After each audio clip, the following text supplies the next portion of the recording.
दोस्तों यहाँ पे एक बहुत ही बड़ा जो इशू है उसको रिजॉल्व करने के लिए एडवाइजरी इशू की गई है।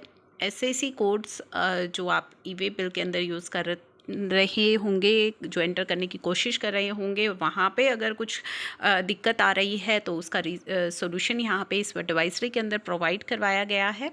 तो इसे हम डिस्कस करेंगे।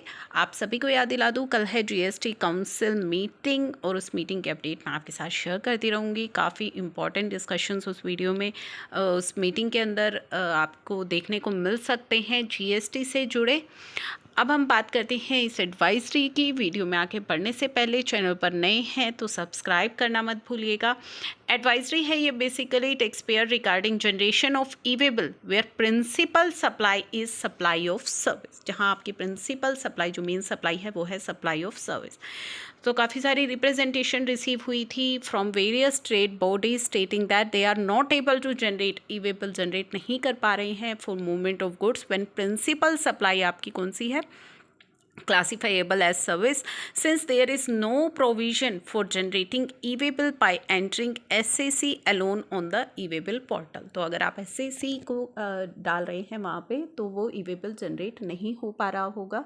तो ये दिक्कतें आ रही थी। To overcome this issue tax payer are advise. तो अब इस इशू में आपको क्या करना है, रूल 138 ऑफ CGST रूल कहता है information to be furnished prior to commencement of movements of goods and generation of e way bill. तो रूल 138 बात करता है कि आपको कौन सी इन्फॉर्मेशन जो है वो फर्निश करनी है जब आप गुड्स की मूवमेंट स्टार्ट करते हैं या ई वे बिल जनरेट करते हैं, तो आपको कौन सी इन्फॉर्मेशन वहाँ पे फिल करनी होती है उसके बारे में बात करता है rule 138। Every registered person who causes movements of goods of consignment value 50,000 rupees, the e-way bill is required to be generated for the movement of goods। तो गुड्स के केस में आपको पता है कि जब भी 50,000 से ज़्यादा की वैल्यू के मूव करते हैं तो आपको ई-वे बिल जनरेट करना है। In case where the principal supply, जो मेन आपकी सप्लाई है, is purely a supply of service, केवल सप्लाई ऑफ सर्विस है, ठीक है, and involvement no movements of goods, और गुड्स की मूवमेंट उसमें नहीं है, केवल सर्विस की सप्लाई है, तो ऐसे केस में e way bill is not required to be generated, आपको जनरेट नहीं करना है।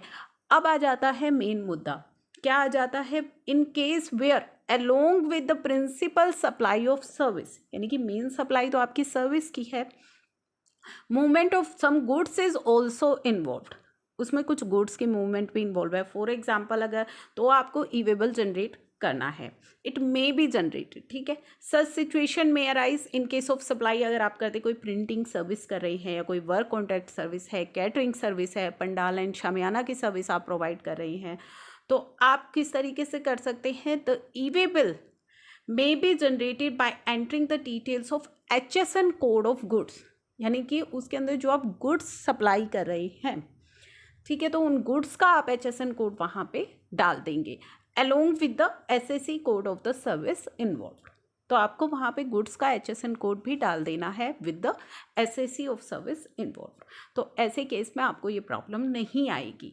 तो ये चीज़ आई होप अब आपको समझ में आ गई हो कि जिस सर्विस में आपका थोड़ा बहुत मूवमेंट ऑफ गुड्स भी इन्वॉल्व है, जैसा कि आपकी प्रिंटिंग सर्विस में हो सकता है, कोई मटेरियल आप दे रहे हो, या वर्क कॉन्ट्रैक्ट सर्विस के केस में, कैटरिंग सर्विस के केस में आप कैटरिंग सर्विस प्रोवाइड करवा रहे हैं, वहाँ जो गुड्स आप दे रहे हैं उसका आप HSN कोड वहाँ पे एंटर कर सकते हैं, उसकी details along with SAC code. तो ये इशू आपका रिजॉल्व हो जाएगा।